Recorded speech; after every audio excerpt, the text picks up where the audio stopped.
Hello, good morning, good afternoon, whatever time it is when you're reading this.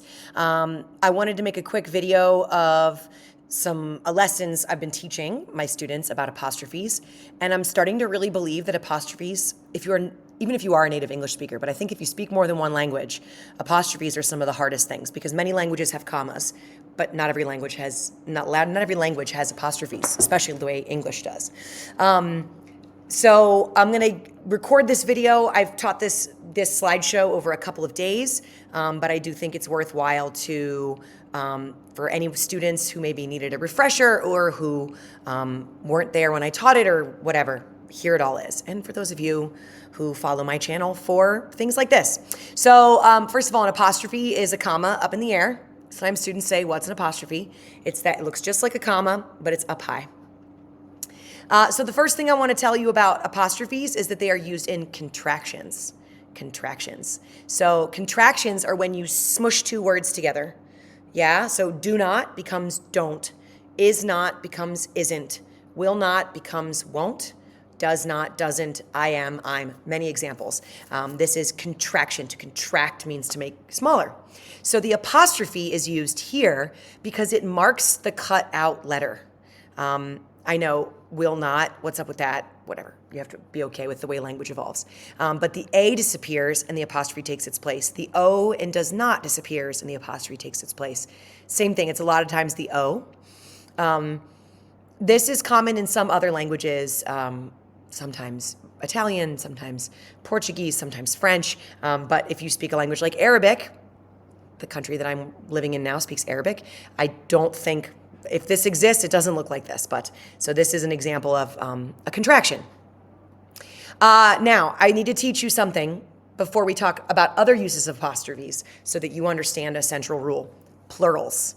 Plural, weird word, means more than one. Plural, more than one. And this is one of the jobs of English of the letter S in English, is that it works with plurals. Sorry, I'm having a hard time making my video, my little screen any smaller. I can't make my face any smaller. Sorry, it's blocking a little bit. So things like one cat, two cats, one baby, two babies, one virus, three viruses. This is how we use the letter S in English. We use it to make plurals. Plurals do not get an apostrophe. Notice there are no apostrophes. Yes? Plural only does not get an apostrophe. Okay. I also included the different ways we make plurals in English. Just an S, a Y turning into an IES, or if the word already ends in S, we have to put an ES at the end to make it plural. And I also wanted to teach you this because it comes up later, that there are some irregular plurals that don't follow the rules. So one child, five children, one man, two men, one woman, women, goose, geese, mouse, mice, fish, fish, sheep, sheep.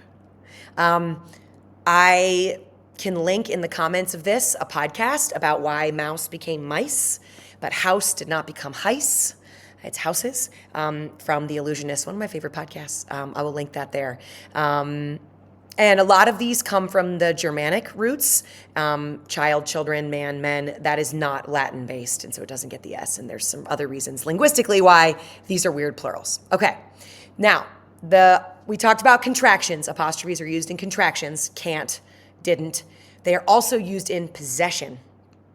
So possession means ownership or what belongs to someone. So we could say, this is the pen of Meg. This is the pen of Meg. Yes? That is one way of saying it. That comes from the French influence in English. When the Normans invaded England in 1066, they brought French, and this is how we say it in the Romance languages. In Spanish, you would say, la pluma de Meg. In Portuguese, a caneta da Meg. And I believe in French, it's bureau du Meg, da Meg. Not sure. Sorry, my French is not as strong. This is the pen of Meg. But another way to say this in English is to use an apostrophe S. This is Meg's pen. This is the Germanic roots of English. We say Meg's pen. And I use an apostrophe to show possession. We could do it with Danny. This is the house of Danny. You could say that. It sounds a bit strange, but it's still correct. Or you could say, this is Danny's house. Yes? Apostrophe S to show possession. The tail of the dog is wagging. The dog's tail is wagging. Let me move me up here. The roof of the house is blue. The house's roof is blue. So we can take the tail of the dog and make it the dog's tail. The roof of the house's roof. Yes? This is how we use apostrophes. This is the hard one in English. And so the general rule, the first rule I want to teach you is single possessive apostrophe S. Single possessive apostrophe S. It's got a rhythm. Single possessive apostrophe S. Seema's shirt. Fred's house. The cat's claws, the country's flag. One Seema, one Fred, one cat, one country. Why am I putting up multiple fingers? That's confusing. One cat, one country. The thing doing the owning is singular. There's only one of it. So it's apostrophe S, single possessive apostrophe S. What if the single, the base word, ends in an S already? There's two ways to do this. This way is easiest for me to remember. Is there one Lucas? Is there one Marcos? Is there one Douglas? Is there one Faris? Yes, there's one. So we can do apostrophe S because the rule still stands, single possessive apostrophe S. There's another rule. You could put just the apostrophe, but that's confusing. Then you have to remember an exception to the single possessive. You can do it this way and always remember this rule, single possessive apostrophe S, even if it already ends in an S. Okay, here comes the hardest one, plural possessive. So the thing doing the possessing is multiple. The thing doing the possessing is multiple. So here's the rule. So we had single possessive apostrophe S, plural possessive apostrophe. Single possessive apostrophe S, plural possessive apostrophe. For example, the three dogs' tails. My base word is dogs. I have three dogs. I just add an apostrophe on the end. That's what that looks like. There are three dogs. Aren't they cute? The players' jerseys were black. I have many players. So the word was players. Already had an S. And it's possessive. They own their jerseys. Just an apostrophe. The girls' laughter was loud. There are many girls, and they are laughing. They own their laughter. So I just do an apostrophe. Okay. Why do we do this differently? Why not just apostrophe S for everything? Because we could have two of these. The girls' laughter was loud. The girls' laughter was loud. They sound the same. How do I know when writing it that it was one girl or many girls? Take a look. Think for yourself. Which one means many girls were laughing? And which one means one girl was laughing? It's about where the apostrophe is. Single possessive apostrophe S, plural possessive apostrophe. So if you look here, girls and then just an apostrophe, multiple. Single possessive apostrophe S, one girl. Okay. What if, though, we have these weird plurals? Geese, children, mice. We do not put just an apostrophe because it didn't already have an S. So these ones follow the singular rule, apostrophe S. The geese's honks, the children's laughter, the three mice's tails. Yeah? Take a second. Single possessive apostrophe S, plural possessive apostrophe.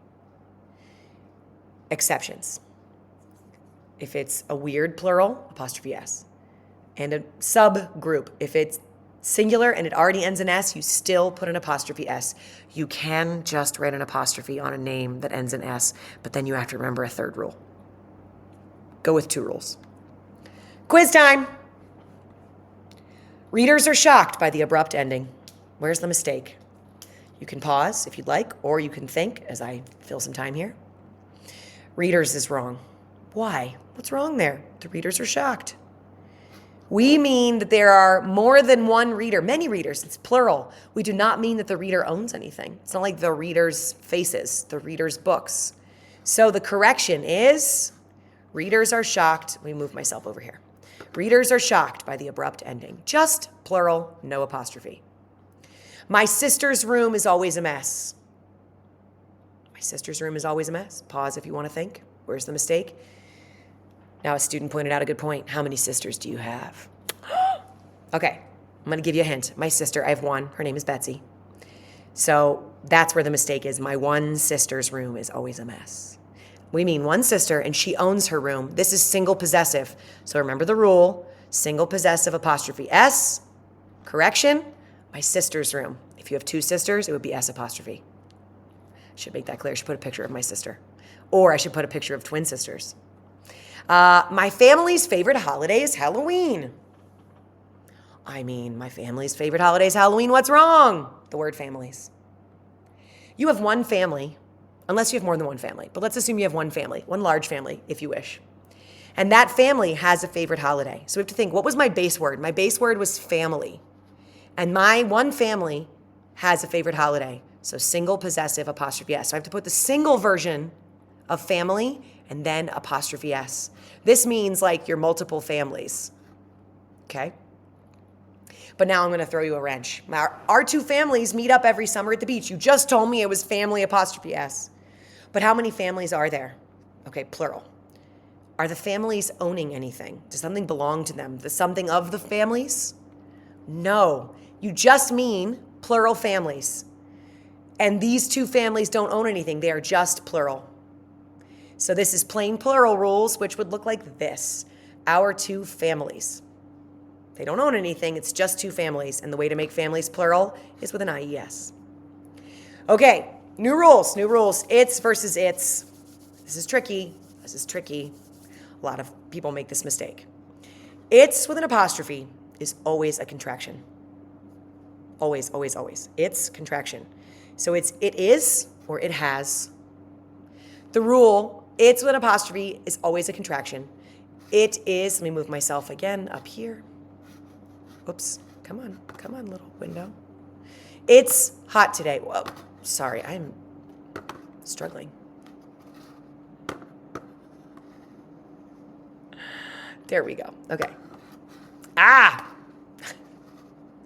In case you needed a little break interlude in this video. Okay, it's hot today. It is hot today. It has been raining all day. It's been raining all day. If you can substitute in, it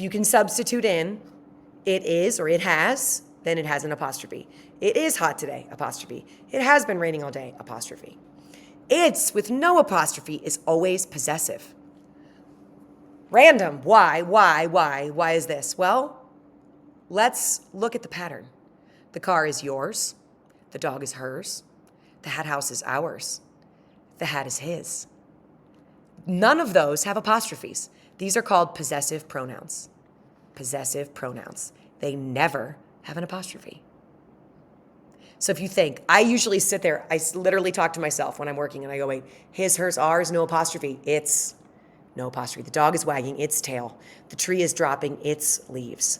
Possessive it's, no apostrophe. Just like ours, yours, hers, his, no apostrophe. These are called possessive pronouns and they never have an apostrophe. Here's another one, whose versus whose. They sound the same.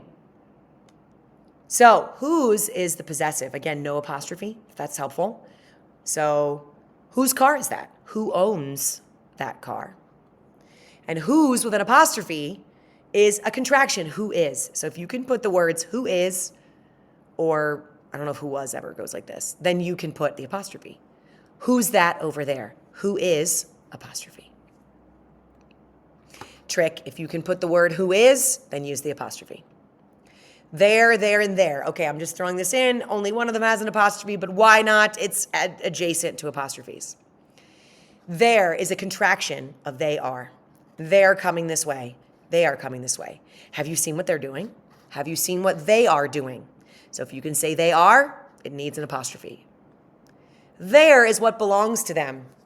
Their house is painted blue, the house of them. No one would say in English the house of them. But if you could say the house of them, and it makes sense, then you use the EIR. The dogs are wagging their tails. The dogs are wagging the tails of them. I'm not playing their game, the game of them. And finally, there is a location, or it's used with the verb is or are. My dog is over there. That's location. There are 3 kids in my family. There is no time for a game. This is a conjugation of the verb. Yes, this is a way we use the word is or are. And that one is always ERE. Okay? I hope this was helpful. If you have any questions, leave them in the comments and I will reply. Check it. This is the kind of thing, apostrophes, that can make you look bad. I want you to look good. Remember the rules and double check your work when you're doing apostrophes.